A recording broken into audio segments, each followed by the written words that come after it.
The rhetoric between Washington and Tehran has escalated dramatically once again. US President Donald Trump has issued his strongest warning yet to Iran. President Donald Trump has warned that Tehran is facing its quote-unquote last chance to strike a deal with Washington, or they can risk what he described as decapitation, a renewed threat of massive military action. Speaking to the reporters at the White House, Donald Trump said that the negotiations with Iran are still underway, claiming that the talks were initiated at the request of Iran, Saudi Arabia, the UAE and Qatar. He said, and I quote, "I want to give them the very last chance before the decapitation. This is going to be their last chance to sign a good document." The remark comes just hours after Iran publicly denied that fresh peace talks with the United States were taking place. But Donald Trump dismissed Tehran's claims, accusing Iran's leadership of playing a double game. In a strongly worded post on Truth Social, the US president called Iranian leaders unbelievably duplicitous, alleging that they were privately requesting meetings with Washington while publicly insisting that no negotiations were happening.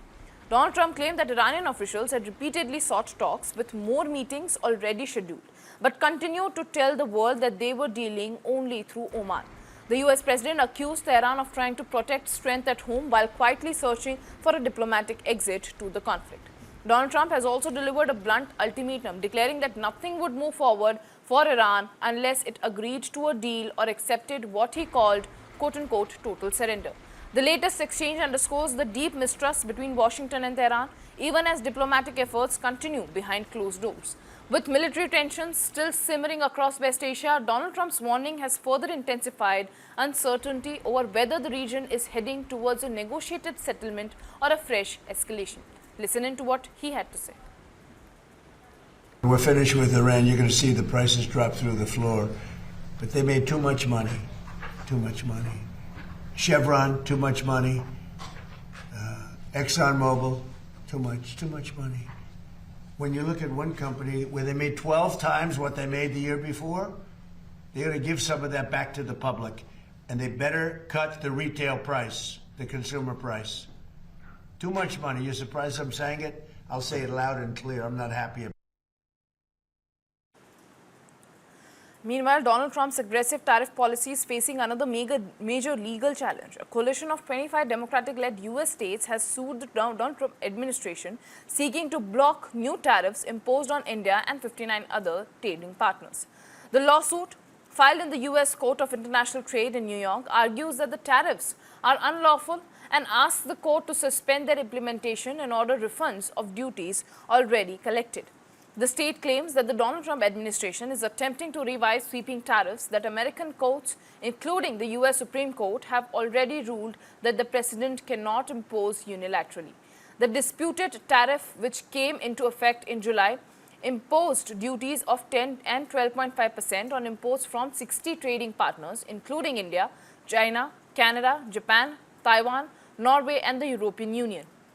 The White House has defended the move, saying that the tariffs are justified under the Section 301 of the U.S.